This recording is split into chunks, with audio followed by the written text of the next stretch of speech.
자, 오늘도 시장의 흐름 짚어보고 전략 확인해보는 시간 내부자들을 통해서 체크해보시죠. 오늘의 시간 레몬리서치 김민수 대표 비전경제연구소 김태정 이사 함께합니다. 두 분 어서 오세요. 네, 안녕하세요. 네, 자, 두 분의 시장 의견부터 먼저 확인해 보겠습니다. 시장의 업앤다운 어느 쪽이실까요? 확인해 보시죠. 뭐예요? 시장 의견 업앤다운 한다니까요. 아니 지금 물 들이시고 있잖아요. 우리 김태성 이사까지. 자, CC 뭐 하는 거예요? 보여주세요. 시장 전망 다운. 예, 두 분 모두 X 맞죠? X 맞고요. 요거는 저희가 자막으로 준비했는데. 어떻게 하실 거예요? 우리 이사님까지. 아주 좋은 현상입니다. 네. 네. 이사님 그러시면 안 돼요. 알겠습니다. 네, 참으시기 바랍니다. 자, 시장이 오늘 일단 뭐 사실 빠진다고 하기에는 약보합권 정도 수준이거든요. 그럼에도 불구하고 오후장 내내 뭐 반등에 대한 기미가 보이지 않는다라는 그런 생각이신 건가요?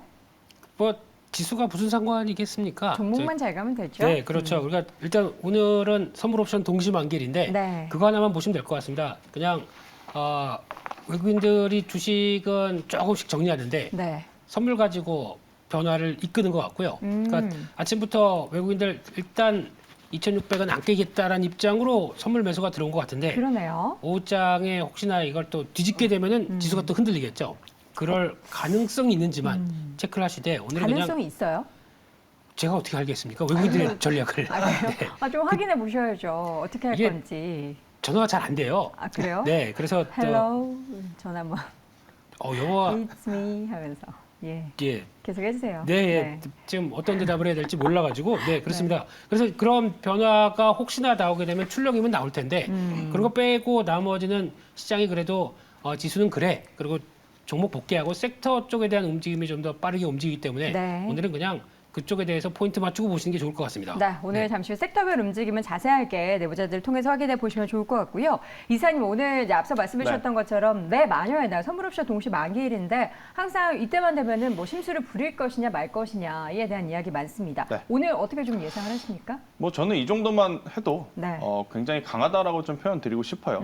어제 나스닥 증시 조정 대비해서 우리나라 증시는 굉장히 강하다. 네. 이렇게 좀 평가를 드릴 수 있을 것 같고 글로벌 시장 대비해서 우리나라 시장이 유난히 오늘은 저는 강하지 못할 가능성이 높아서 조금 다운이라는 의견을 좀 드렸는데 네. 다운이라 그래서 내려간다라기보다는 지수는 그냥 이 정도 수준에서 머물러 주는 게 저는 가장 좋다 생각이 듭니다. 이 정도 수준에서 머물러 주는 게 왜 그러니까 좋죠? 조정이 나오더라도 0.5% 이내에서 조정이 나와야 자금들이 돌고 돌아서 그동안 안 움직였던 종목까지 움직여줍니다. 아. 그런데 만약 삼성전자, SK하이닉스 그동안에 잘 올라왔다가 네. 갑자기 뭐 2%대, 3%대, 5%대 급락 나오면 올라가는 게 소용이 없어지죠. 네. 그리고 중소형주 같은 경우에는 그들이 2%, 5% 빠지면 뭐 10%, 뭐 두 자릿수 또 빠지는 일들이 나타나기 때문에 그쵸. 저는 이 정도 수준으로만 좀 오늘 장 후반까지 버텨준다라고 하면 크게 저는 걱정할 필요는 없지 않을까라는 네. 의견 한번 드리겠습니다. 시장이 약세 움직임에서 뭐 지수 자체는 벗어나는 것에 대한 기대감은 좀 적지만 종목별 움직임을 주목해보고 또 오늘 선물옵션 동시 만기일이라고 하더라도 이 정도면 굉장히 선방하고 있는 시장이다라는 평가까지 들어봤습니다. 자, 그렇다면 이 시각 움직이고 있는 섹터들을 하나씩 좀 확인해 볼 텐데요. 오늘 코스피 시장에서 보면은 보험 섹터가 가장 큰 강세입니다. 사실 이전에 보험 올랐을 때는 그 회계 기준의 변경에 따라서 더욱더 가치가 부각되는 부분들이 좀 이슈가 됐었는데 오늘을 보면은 미래에셋생명이 4%, 삼성화재 3%, 흥국화재 2%대 강세를 보이고 있습니다. 뭔가 다른 이유가 있는 걸까요? 보험에 대한 두 분의 섹터에 대한 의견부터 확인해 보시죠. 팻말 들어주세요. 네, X, 당당하게 X 의견 주셨고 우리 김태성 이사님 O 의견 주셨는데요. 왜 X를 드셨을까요? 보험주 이렇게 오르는데 좋은데 찬물을 끼얹으시는 건가요? 되게 킬을 하고 싶으신 느낌이신데 아니에요. 아닙니다. 일단 네. 제가 관심이 없습니다. 아, 보험주. 금융 쪽에는 관심이 없습니다. 네. 특히 만약에 큰 그림상으로 봤었을 때 금리가 이제 거의 멈춰 있는 쪽으로 가고 그쵸, 그 거의 이제 뒤에 동결 기조죠. 네, 혹시나 근데 모릅니다. 또 금리가 또 올라갈지는 모르겠지만 그 뒤에 또 금리 인하 쪽으로 가닥을 잡는다라고 네. 했을 때 금융주에 어떤 환경이 올 것인가라고 봐서 보게 되면은 그렇게 썩 좋은 환경은 아닐 것이다. 그러니까 지금 예대 마진으로 먹고 사는 회사들인데 네. 그리고 또 보험사들도 그렇죠. 근데 그게 기조가 만약에 중기적으로 그런 식으로 나온다라고 하게 되면 네. 마진이 적정한 마진을 벌이려고 할 수 있겠느냐. 게다가 또 정부는 입장이 그러니까 대한민국의 금융은 정부의 입김과 같이 하는 쪽이 상당히 많죠. 이게 별로 그렇게 썩 좋은 변화가 아닌 것 같고 네. 물론 저평가고 배당 많이 주고 한다고 하더라도 그런 걸 가지고 투자 아이디어를 삼아서 길게 가는 쪽으로 봤었을 때 어떤 주가에 대한 탄력을 생각한다고 하게 되면 저는 별 메리트가 없다라고 봐야 될 것 같고요. 네. 그런 쪽에서 아마 또 회계 기준 변경에 따라서 아마 화재보험, 손해보험 쪽들이 변화가 나온다라는 것도 물론 아이디어긴 하겠는데 돈이 움직이는 건 아닙니다. 회계 쪽으로 움직이는 겁니다. 네. 그렇기 때문에 그에 따라서 나오는 변화 가지고 뭐 매매나 변화를 이끌어갈 상황은 아니다라는 쪽에서 다른 거 아시죠? 다른 거 하자. 이상입니다. 다른 섹터는 잠시 후에 또 알려주실 거예요. 반면 우리 김태성 이사님은 O 의견 주셨어요. 네. 일단 김 대표님 의견 들어보니까 네. 저도 이 지금 말도 맞는다. 혹하는 안 그러한 돼요, 안 느낌도 돼요. 있지만 줏대가 일단 있어야 제 돼요. 기준을 좀 말씀드려보도록 하겠습니다. 네. 결국 지금 시장은 풍부하지 않은 유동성을 가지고 어디로 돈이 몰리는지 우리가 좀 체크를 해야 되는데 오늘 같은 경우에는 지금 보험사들이 굉장히 또 좋은 모습을 보이고 있지 네. 않나라는 생각이 들어서 이 삼성 화재를 저는 가장 좀 중요하게 봐야 된다는 생각이 들어요. 굉장히 많은 보험사와 이 손해보험사들이 있겠습니다만 삼성 화재 외국인들의 수급이 굉장히 강하게 들어왔다라는 것이 이제 중요한 포인트다라는 생각이 들고 있고 결국 이제 외국인이 들어온 것은 1분기보다 더 나아지는 2분기 그리고 상반기보다 더 나아지는 하반기를 좀 그려볼 수 있는 그런 밑바탕이 있기 때문에 들어왔다 생각이 들고 있고요. 결국에 그 바탕을 좀 그려줄 수 있는 것은 회계 기준의 이 변경이 된 부분들이 이제 올해 1월부터 이제 적용이 되면서 특히나 이 IFRS 17 같은 경우에는 원가 기준으로 했던 부채를 이제는 기간 기준으로 하다 보니까 네. 시간이 지나면 지날수록 보험사에게는 조금 유리한 그러한 정책으로 좀 인식이 될 가능성이 높아서요. 일단은 단기적으로 사실 보험주들 가지고 트레이딩 하기에는 정말 어려운 섹터 중에 하나입니다. 근데 이제 최근에 들어온 수급을 저는 무시할 수 없어서 특히나 최근 이 패턴들이 이 박스 고점에 있으면 모두 박스를 돌파하려는 모습들을 좀 많이 내보이고 있다는 관점에서 보면 단기적으로 한번 우리가 짧게 트레이딩 해봐도 괜찮지 않을까라는 의견 들어보도록 하겠습니다. 네. 자, 보험 섹터에 대한 두 분의 의견 간단히 들어봤습니다. 사실 근데 시장에서 이제 많이 투자하는 종목군은 아니기 때문에 저희가 이 정도로만 확인해 보겠고요. 이 밖에도 오늘 기계나 운수 창고, 유통, 철강, 금속 등의 종목도 오르는데 오늘 유통 섹터를 보면은 사실 포스코 인터내셔널의 급등이 이 섹터를 좀 이끌고 있다라고 볼 수도 있겠고 기계업종도 그동안 올랐었던 종목들이 오른다라기보다는 물론 뭐 현대인프라코어나 두산에너빌리티도 오름세를 보이고 있긴 하지만 대림통상이라는 종목이 상한가 기록하면서 오늘장 기계업종의 강세를 이끌고 있습니다. 이 밖에도 또다시 불거진 우크라이나발 이 비료, 사료 관련된 종목들의 상승을 야기시킨 식량난의 심화에 대한 우려감이 생기고 있죠. 우크라이나 쪽에 뭔가 문제가 생기면 전 세계적으로 이제 밀이나 이런 부분들이 좀 수요가 받쳐주지 못할 것 같아서, 그러니까 생산이 수요를 받쳐주지 못할 것 같아서 우려가 되는데 과연 사료비료 관련된 종목들의 오름세 어떻게 바라봐야 될까요? 두 분의 의견 팻말 들어주세요. 또 X 의견 주셨습니다. 왜 자꾸 X 의견 주시는 거예요? 엑스맨이 되고 싶. 네. 네. 아니 근데 사실 이런 네. 종목은 어떻게 보면은 좀 테마성인 경우가 계속 그렇죠. 이어졌잖아요. 네. 근데 이번에도 그런가요? 이게 매매를 따라가시면서 하시게 되면 또 물립니다. 네. 그렇기 때문에 그런 전략 말고 약간 잊혀졌을 때 대응하는 게 가장 좋다고 봐야 될 것 같고 어제부터 나왔던 얘기는 뭐 소금 관련주, 뭐 어떤 사료 비료 쪽은 어제 약했는데 오늘 강하고 어제 또 나왔던 게 뭐 육계 쪽, 뭐 해산물, 그렇죠. 수산물 쪽, 수산물. 네 이런 쪽으로 변화가 들어오면서 하나의 또 연속성은 없다는 얘기겠죠. 그리고 또 하나 중요한 거는 지금 시장에서 다시 흑해 곡물 협정 좀 불안해지고 거기다가 곡물 관련된 쪽의 흐름들 다시 이번에 중국에서도 또 대규모 뭐 홍수다고 그래서 거기서 밀리 한 2천만 톤 정도가 부족할 것이다 이런 얘기 나오고 있죠. 이런 얘기가 나온다고 하더라도 중요한 건 가장 중요한 지표로는 곡물 가격이 움직이느냐입니다. 안 움직입니다. 안 움직인다. 아직까지 저점대에서 살짝 움직이는 정도. 이게 반응을 하는 거 보고 대응하는 게 가장 좋겠죠. 반응하고 움직여서 그래서 투자 아이디어로 가겠다. 그러면 네. 대한제당 같은 경우 뭐 설탕 가격이 움직인다는 쪽은 대응이 가능하겠는데 요즘에 보니까 조금 좀 특이한 것 중에 하나가 커피, 코코아입니다. 커피 가격 많이 올랐나요? 요즘 많이 드세요. 커피. 조금 있으면 싸졌어요? 올라가요? 예, 커피를 따오라고요? 싸졌냐고요? 올라갑니다. 예, 다시 약간 또 박스권에서 약간 상향 돌파할 움직임이 나오는 것 같아서 요거 관련된 쪽은 뭐 저희가 동서나 아니면 뭐 한국 맥널티 이런 회사들이 있겠죠. 네. 근데 그런 거에 대한 조짐은 보인다라고 보는데 특정 품목에 따라서 움직이는 대응이 가장 좋겠다고 봐야 될 것 같고요. 또 이제 미국 쪽에서 선물 가격 동향으로 보게 되면 최근에 나온 거는 돈육 쪽 이쪽이 생각보다 한 단계 레벨업하고 또 강하다 보니까 네. 그러면 또 돼지고기가 비싸지겠죠. 이런 특별한 상품과 관련된 쪽으로 대응하는 건 모르겠는데 네. 통틀어서 뭐 사료 비료 이쪽은 대응하는 건 어렵다 이렇게 말씀드리겠습니다. 네, 그렇지만 오늘장 일단은 급등세를 보이고 있는 상황입니다. 지금 주가가 오늘 뭐 미래생명자원이나 한인사료, 함스토리 등의 종목들이 장 초반부터 강세를 보이고 있긴 한데 그래도 이제 단기적으로 대응하고 싶으신 분들은 이 이슈를 틈타서 또 대응을 하실 것 같아요. 그거는 이사님이 좀 설명해 주시면 좋을 것 같은데요. 네, 뭐 일단 대표님이 굉장히 중요한 이야기를 하셨어요. 그러니까 종목을 잘 선택을 하셔야 된다. 네. 그러니까 비료 사료라 그래서 지금 다 같이 움직인다 해서 뭐 이 종목 저 종목 지금 같이 매매하다가는 저는 체할 가능성이 높기에 저는 그 중에서도 이제 팜스토리라고 하는 기업에 조금 더 여러분들이 집중을 하셔야 되지 않을까라는 생각이 듭니다. 일단 팜스토리 같은 경우에는 비료 사료 쪽의 사업을 하고 있으면서 이 돈육과 같은 또 이제 이쪽 사업을 좀 영위하고 있어요.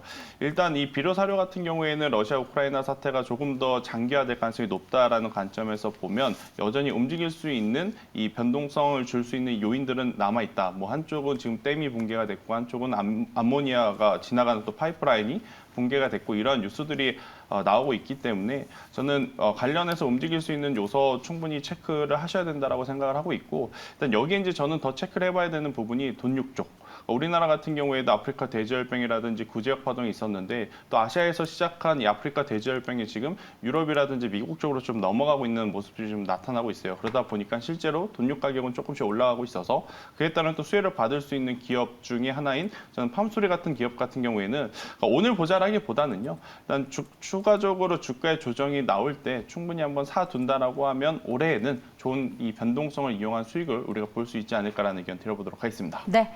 자, 알겠습니다. 자, 그렇다면 원전 그리고 오늘장 반도체까지 쭉 확인을 해봐야 할 텐데 원전 관련된 종목들의 강세가 나타나고 있습니다.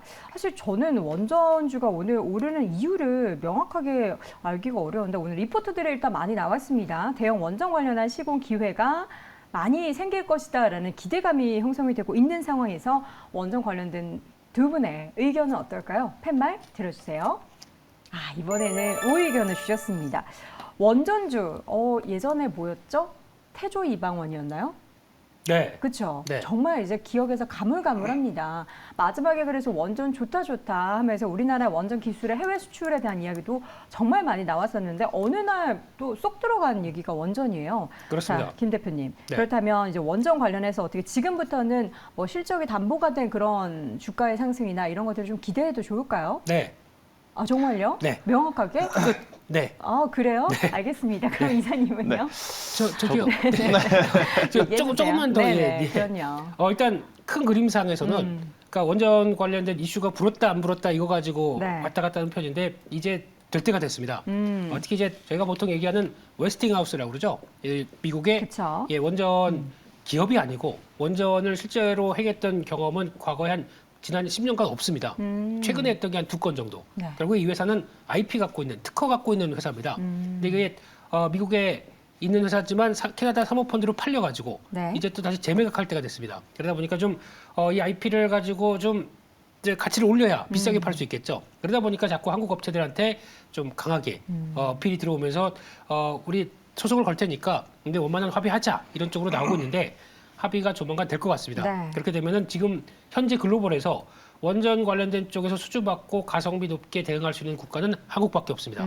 게다가 또 약간 수직 계열화된 업체들과 함께 같이 수주를 한다라고 네. 했을 때는 가장 변화가 나올 수 있는 쪽입니다. 그게 거의 다 됐다고 보고 있기 때문에 그게 나오기 시작하게 되면 이제 수주 가능성 때문에 한번 오를 거고 다시 조정받았다가 진짜 수주받게 되면 2차 오를 거고 이런 변화가 나올 수 있기 때문에 두산 에너빌리티를 비롯해서 직접적으로 시공할 수 있는 업체들 뭐 한전기술부터 거기다가 또 EPC라고 하는 해외 건설의 강점 있는 회사들 이거 다 같이 연결돼서 보실 필요가 있겠다라고 봐야 될 것 같습니다. 네.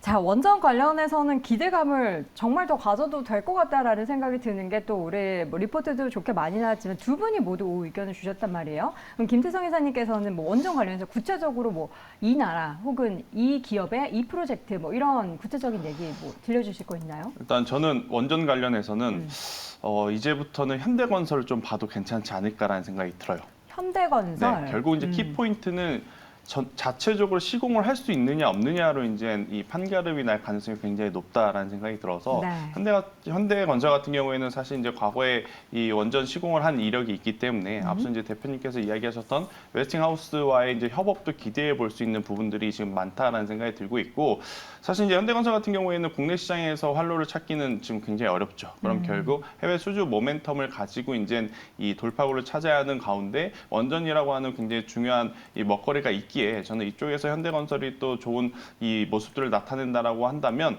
주가의 위치도 낮고 충분히 이제 플랜트 사업이라든지 또 중동 국가 쪽에서 이제 네온 프로젝트까지도 이제 이 테마가 형성이 될 가능성이 높아서 저는 원전하면 사실은 두산 에너빌리티를 가장 원픽으로 좀 생각을 했었는데 최근에는 이 시공업 기준으로 좀 판가름했을 때는 현대건설이 조금 더 낫지 않을까라는 생각이 들고 있고 태양광이라든지 풍력이 보여줬던 변동성을 원전은 많이 보여주지 못한 것 같아요. 아무래도 이제 이 건설 기간이 굉장히 길다 보니까 그래서 조금 중장기적으로 봤을 때 투자의 메리트가 어느 쪽에 있다라고 생각을 해보면 저는 현대건설도 괜찮다라는 의견 한번 들어보도록 하겠습니다. 네, 김태정 이사의 그렇다면 원전주 탑픽은 현대건설로 정리해보면 좋을 것 같습니다. 오늘 장에서는 현재 계속해서 보합권에서 등락을 보이고 있는데 최근 이어졌었던 단기 하락을 딛고 최근에 반등세 보이고 있습니다. 자, 김윤수 대표님도 그럼 원전주 탑픽 하나 꼽아주셔야죠. 네, 앞에서 다 하셨기 때문에 그나마 고르라고 네네. 하기보다 차트 한번 보시죠. 차트에 어떤 거예요? 지금 최근에 다시 매수세가 보이고 있는 BHI 같은 경우 BHI. 괜찮다고 생각되고 있는데 밀릴 거였으면 벌써 저 7,500원대 밑으로 들어가지 않았나 싶은데 돌리기 시작합니다. 네. 거래는 없습니다. 지금부터 거래가 나오게 되면 빠질까 올라갈까? 예, 제가 보기엔 올라갈 것 같습니다. 그런 쪽에서 다시 9,000원대 부근 타진한 모습들이 나올 가능성이 높기 때문에 그런 부분 쪽에서 두산에너빌리티의 후속 매수가. 근데 네. 원래 이 회사가 정확하게 원전주는 아닙니다. 원전주라기보다는 조금 더 다양한 플랜트 쪽에 들어가는 성과를 내는 회사인데 그런 쪽에서 같이 성과를 낸다라고 되면 같이 봐야 될 회사라고 생각 들고 있습니다. 원전뿐만 아니라 추가적인 다른 산업군에도 영향이 좀 받는 그런 기업인데 이번 원전 관련한 모멘텀에도 함께 좀 편승을 할 것이다. 그렇습니다. 지금 보니까 수급상으로 외국인도 그렇고 기관도 그렇고 최근 또 매수세를 들어오고 있는 상황입니다. 주가도 닷새 연속 강세를 보이고 있습니다. 자, 원전 관련해서 최근에 또 오름세를 보였던 종목 외에 다른 종목군들도 함께 체크해 보시면 좋을 것 같고요. 반대로 오늘 이 시각 섹터 중에서 계속해서 좀 지지부진한 고점에서 지지부진한 움직임을 보이고 있는 반도체 이야기를 해보도록 하겠습니다. 그동안 제가 기억하기로 2, 3주 내내 반도체 좋을 때마다 반도체 좋다라는 얘기만 했는데 지금 구간에서 조정이 과연 계속해서 이어질지 아니면은 상승세를 다시 우리가 볼 수 있을지 두 분의 의견 팻말로 확인해 보겠습니다. 들어주세요. 뭐가 O예요? 반도체가 상승이 좋다. 예. 좋다면 O, 안 좋다면 X. 반도체 좋다. O, X. 예. 왜 X 드셨을까? 좀 애매한데. 이사님부터 네. 안 좋은 얘기 듣고 그다음 좋은 얘기 커버해 보도록 하겠습니다.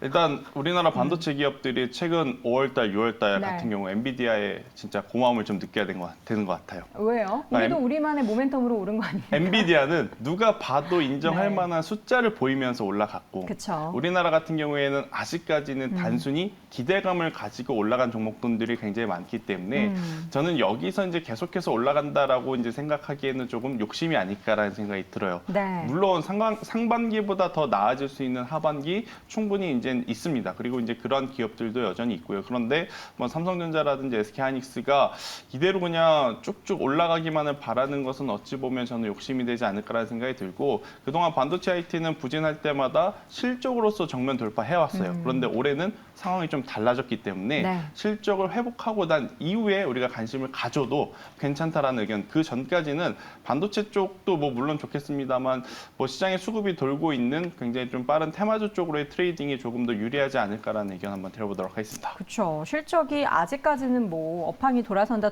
말만 했지 숫자가 제대로 찍힌 건 아니니까요. 그럼에도 불구하고 반도체주 5호에 대한 의견을 주신 우리 김 대표님의 의견은요? 네, 실적 확인하게 되면 늦습니다. 벌써 정해가 있습니다. 반영. 네, 그렇게 그쵸. 반도체는 항상 먼저 음. 반영이 되죠. 근데 지금 당장은 못 갈 것 같고요.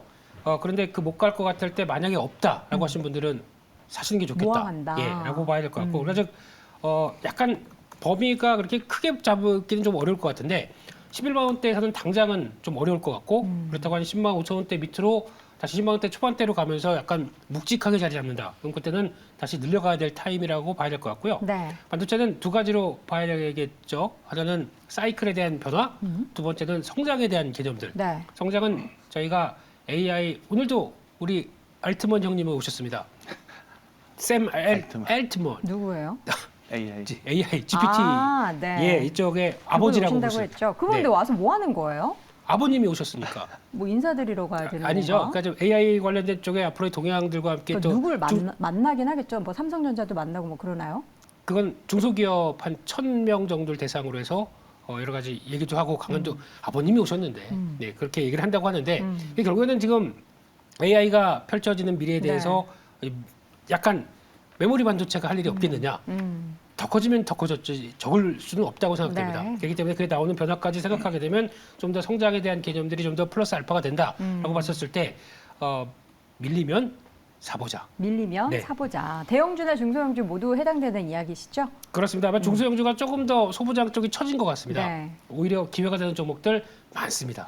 알겠습니다. 자, 오늘 이 시각 섹터 상승하는 섹터와 또 하락하는 섹터 몇 가지 확인해 봤는데요. 이 밖에도 두 분이 주목하고 있는 히든 섹터. 오늘은 주목받지 못하지만 내일은 오르리라고 기대되는 섹터 하나씩 공개해 보겠습니다. 먼저 김태성 이사의 히든 섹터는 네, 미용 의료기기 쪽에서 미용 한번 의료기기야. 찾아봐야 되지 않을까. 요즘 너무 핫하죠. 오늘 좀 쉬나요?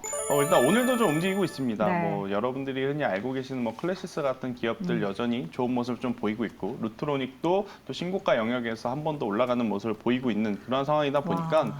저는 이제 상대적으로 이제 이들 대장주가 올라가면 좀 따라 올라올 수 있는 제이시스 메디칼이라고 하는 기업을 여전히 현재 구간에서 한번 트레이딩을 해봐도 괜찮지 않을까라는 생각이 들어요.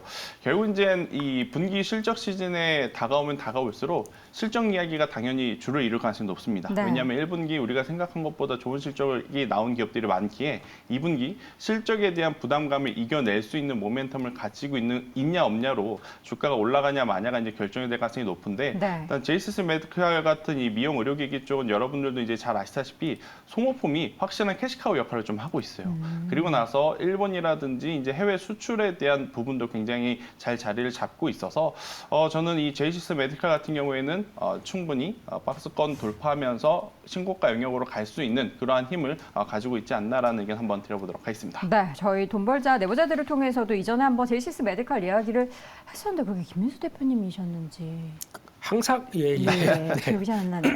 자, 이어서는 김민수 대표 히든 섹터 보니까 왜 이렇게 많이 골라오셨어요? 종목 장세인데 네. 이럴 때일수록 하나하나씩 골라서? 골라서 해보자라는 쪽에서 네. 제 차트 보여주시면서 쭉 가겠습니다. 네. 네, 가장 먼저 말씀드릴 수 있는 게 전력기기 쪽인데요. 워낙 수출에서 어느 정도 성과를 내다 보니까 관심이 높아졌습니다. 네. 그중에 상대적으로 전선업체 쪽에서 못 간 종목이 LS 같습니다.